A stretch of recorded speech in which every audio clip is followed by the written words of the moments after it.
আরে বন্ধু, তুই আমার এই সাত সকালে তোর বাড়িতে ডাইকা পাঠাইলি কি জন্যে? ডাকলাম যে সামনে ঈদ, জাকাত নিয়ে আলোচনা করার জন্য তোকে ডাকছি।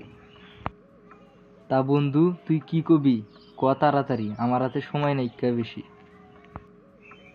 আচ্ছা কইতিছি, আইসোস এত উথাল পাতাল লাগাইছোস কে?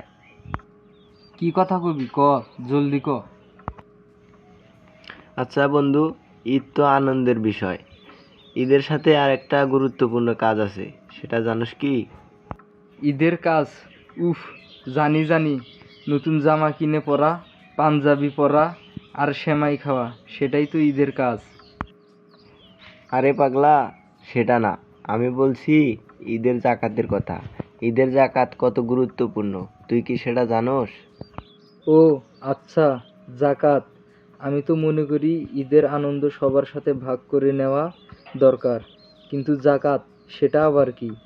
হ্যাঁ ঠিক, জাকাত এক ধরনের দান, যা ইসলামের আর্থিক সাহায্য হিসেবে গরিবদের জন্য দেওয়া হয়।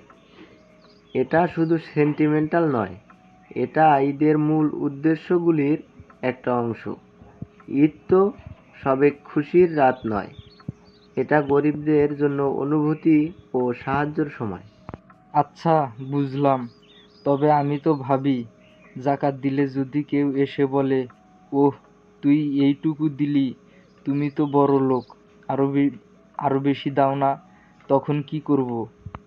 তুই চিন্তা করিস না ভাই, জাকাত তো একটা ধারাবাহিক প্রক্রিয়া। তুই যখন গরিবদের সাহায্য করিস, তখন তারা শুধু টাকা নয়, তোর প্রতি ভালোবাসা হয়, আর্থিক সহায়তা পায়।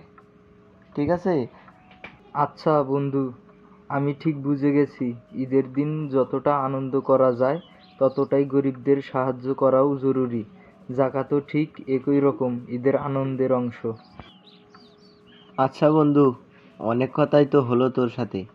ঈদের দিন তোর আমার বাড়িতে দাওয়াত থাকলো, ঈদের দিন চলে আসিস। আচ্ছা বন্ধু, ঠিক আছে, আসবনি। তুই আমার বাড়ি ঈদের দিন বিকালে আসিস। তো হ্যালো বন্ধুরা, like, comment, share and subscribe করে আমাদের সাথেই থাকুন।